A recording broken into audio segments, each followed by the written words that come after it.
What I did do, and I had arguments with my head of department about this more than once, was actually to leave the room for up to half of the teaching time, presenting students with a particular agenda in terms of the forms of questions that struck me, and I wanted them to pose further questions that struck them as interesting before they went on to see how they would approach possible answers. So, to a degree, I left them to it, and I wish now that I'd done more of that earlier,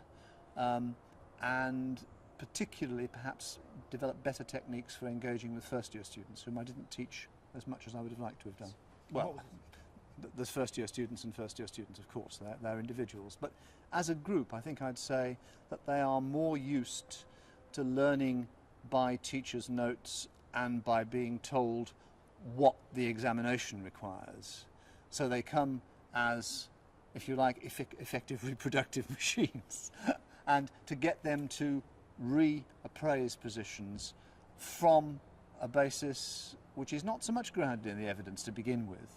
but just to reflect on why this is an interesting historical question, why the motivation of Gladstone over Ireland in the 1880s was as it was, for example, rather than what the teacher's notes said about the 5 reasons why Home Rule became an obsession for Mr. Gladstone, you know, that kind of thing. So putting the issue at its simplest, but then trying to build up, layer it by reflecting on ever more complex questions related to the evidence that might be needed